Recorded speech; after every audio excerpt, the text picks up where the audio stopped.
aristokrat olan bir kentin Bitlis'in arabesk bir kente dönüştürülmesi, bu farklı şekilde lanse edilmesi ya da farklı şekilde anlatılması çalışmaları sonucunda farklı bir noktaya evrilmiştir. Şöyle ki, çalışmaların neler olduğunu, nelerin bulunduğunu hiçbir şekilde öğrenemedi. Ara sıra bazen görevi devralması, kazı çalışmalarını yürütmesi ve 11 yıldır süren bu kazı çalışmaları, yapılan kazı çalışmalarının hangi amaçla yapıldığının net bir ispatıdır, düşüncesidir. Tabii durum böyle değil. Örneğin Akkoyunlara ait bir eser bulmak istiyorlarsa, o olmadığı gibi kalenin ne olduğunu veya kalenin şehrin insana neler anlattığını bir sınırı vardı. Bu kale şehrin merkezini oluşturuyordu. Kale içerisinde kervansaraylar, kale içerisinde şehre ait her şey bulunuyordu. Medrese hemen afar tekiyan, tekiyan nakşabendi,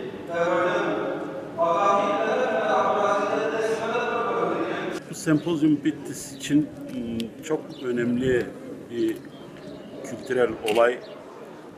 Yıllardır böyle bir sempozyumun ihtiyacı hissediliyordu. Beklenenin üzerinde ilgi ve alaka oldu. Tahmin edersem bizim aldığımız sinyallere göre yani toplumsal olarak da büyük bir etkisi olmuş, bölgede her yerde konuşuluyor. Bu beklenilen bir şeydi. Şimdiye kadar olması gereken bir şeydi. Bu konuda bir katkımız olmuşsa ne mutlu bize.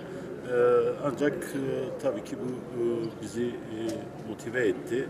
Gelecek yılda aynı formatta ikinci Uluslararası Bitlis Sempozyumunu organize edeceğiz.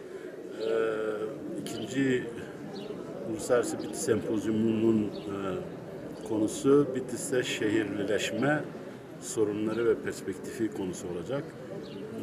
Daha önce de belirtmiş olduğum gibi bu birinci Uluslararası Bitlis Sempozyumunun konusu daha ziyade Bitlis'in tarihi, kültürü, kimliğiyle ilgili bir sempozyum, bir toplantı oldu. 50'nin üzerinde tebliğ sunuldu.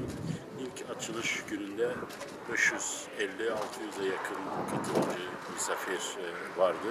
Aynı zamanda bizim çalışmalarımız internet üzerinden, YouTube üzerinden binlerce, on binlerce insana canlı olarak verildi, ulaşıldı. Dilerim ki internet kaliteli bir şey vermiştir, yani bir şekilde verilmiştir.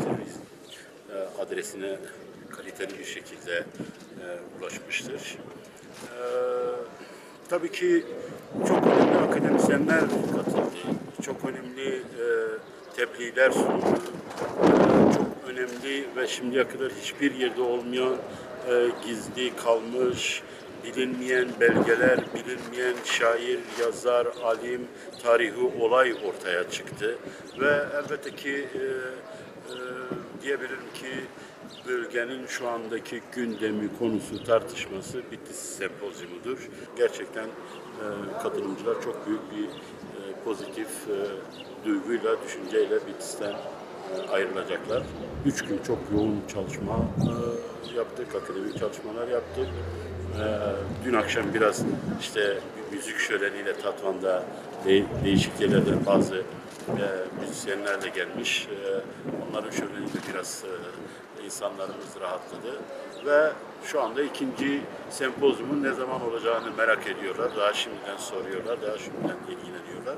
Ve dilerim ki ikinci Uluslararası Sempozyumumuzda aynı formatta belki de daha güzel, daha organize bir şekilde gerçekleşir.